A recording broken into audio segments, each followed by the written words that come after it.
If you want to start a business, but you can't get started because you're still looking for the right business idea, then this video is for you. I've heard that from lots of people over the past 14 years or so, as I've been trying to help people start a business that they love and escape a 9-to-5 and do something they really care about. And the question I've got for you, if you're stuck on the finding an idea to get started with, is how long has this been going on? Now, if you've just started thinking about starting a business and you haven't got an idea yet, then that's one thing. But if this is a problem that you've been stuck on for several years, then I'm going to challenge you today on this, because I think it's nonsense. I think something else is going on. If you've been wanting to start a business but you haven't found the right business idea, and that's been the case for many months, maybe many years, then something else is happening. And let's work out what that is, because you've got to stop kidding yourself. If you tell yourself it's because you just haven't found the right business idea yet, then you'll go around forever trying to find the perfect idea. So what gets in the way and what's really going on? I think what's really going on is you're scared. And I understand why. There are lots of reasons why people get scared as they think about starting a business. And one of the reasons is people are afraid to be seen. So they're worried that if they choose something and they just start talking about it, or they start telling other people that they really want to do this thing, it means making themselves more visible in the world. And that can feel really uncomfortable for us. The education system and the world of jobs teaches us not to do that, to keep our heads down and basically do what we're told.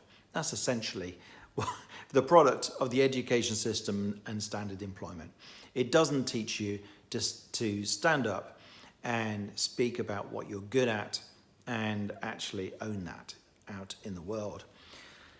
The other thing is that, of course, as soon as we commit something and say we really want to do this, and that's quite a vulnerable thing to do, because then people might laugh at you, or we imagine terrible things are going to happen. This is actually quite rare.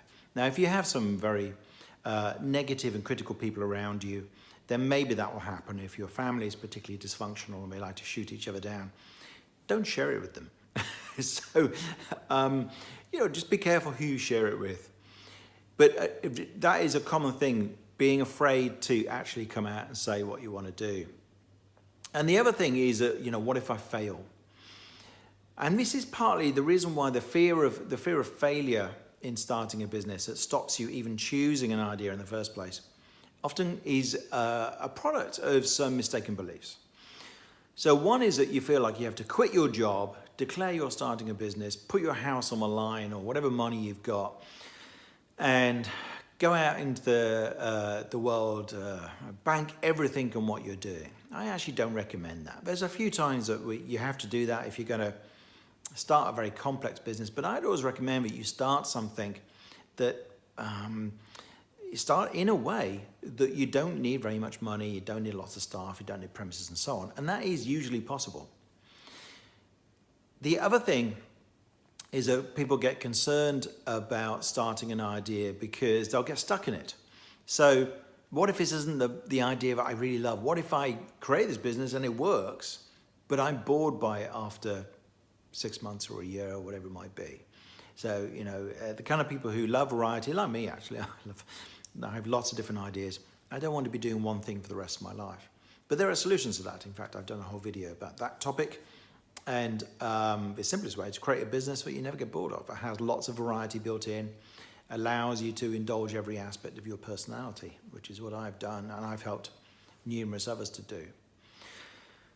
So really, the fears that people have are just that. They're just fears. They're often misinformed because we haven't been told how entrepreneurship really works in the modern age. You don't need to get a massive loan from the bank and open a factory. This is for most of us, that's not what we're trying to do. And there is almost always a way of starting something with very little money.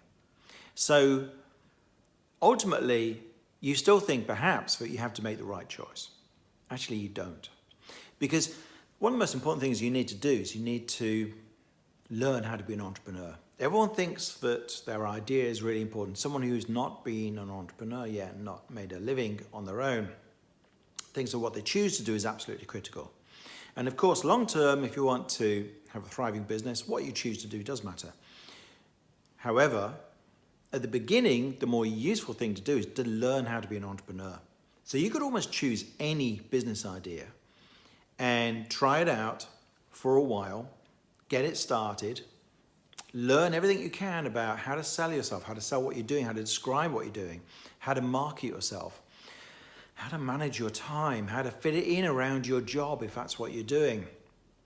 All these skills are going to be so useful. And if in the end you don't enjoy it or it doesn't work out, you will have learned so much it'll be really useful.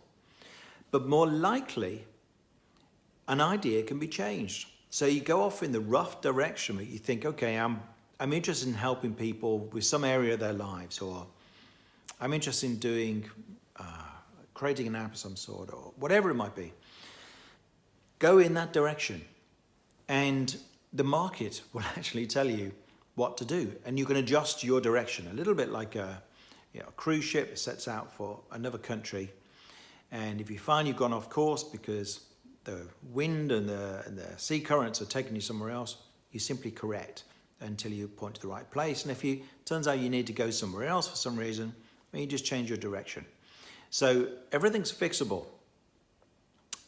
Once you get into multi-million-dollar businesses, it gets more complicated. But at the beginning, you can start like this. And in fact, you can start like this and build a multi-million-dollar business. In fact, I was speaking to somebody this morning, a former client, who's done exactly that.